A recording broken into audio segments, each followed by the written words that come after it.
বিধানসভা অধিবেশন বাজেট ন খবই দিয়ে সাকলাই জাগমান রতেবি কাইসা কক্তম পান্দা খালাই জাকা কেবেংনাই বদলনি অজামা জিতেন্দ্র চৌধুরী ফাইদি হিনকে তাবো খানা লাইবাनो হাসতেনি কেবেংনাই বদলনি অজামা জিতেন্দ্র চৌধুরী আসালনি বাজেট নতেবি তা মহাनै শাখা সেই বাজেটে ঘাটতি দেখানো হলো অর্থাৎ এই কাজ করার পর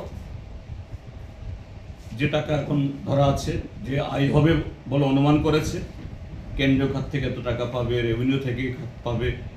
এত টাকা উঠবে আর এই টাকা পেয়ে আমি এত খরচ করব এটা আনুমানিক এটা সব সরকারি ক্ষেত্রেই হয় তাদের ক্ষেত্রেও হবে এটা আলাদা কথা বলছি না তো এটা তো ঘাটতি বাজেট অর্থাৎ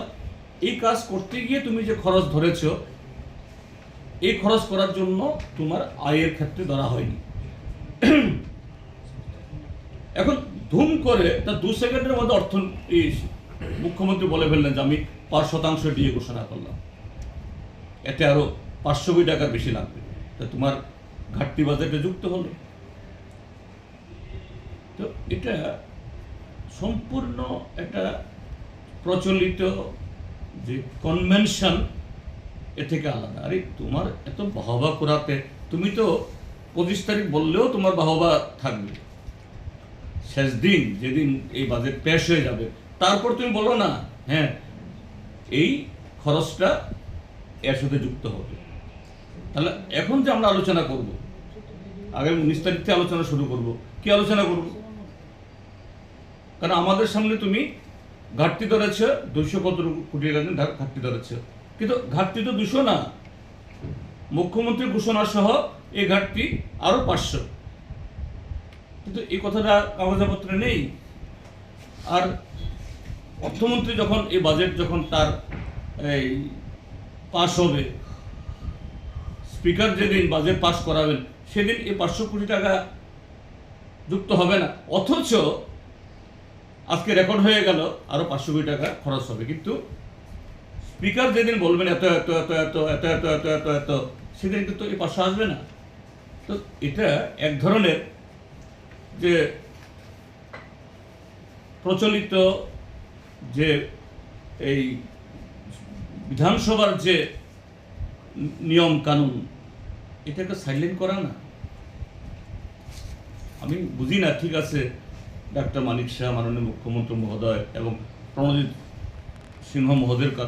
পক্ষেও এগুলি একটু ওনারা নতুন না বোঝাটা কোনো অপরাধ কিছু না কিন্তু এদিক দিয়ে এটাকে মানে স্বীকার না করে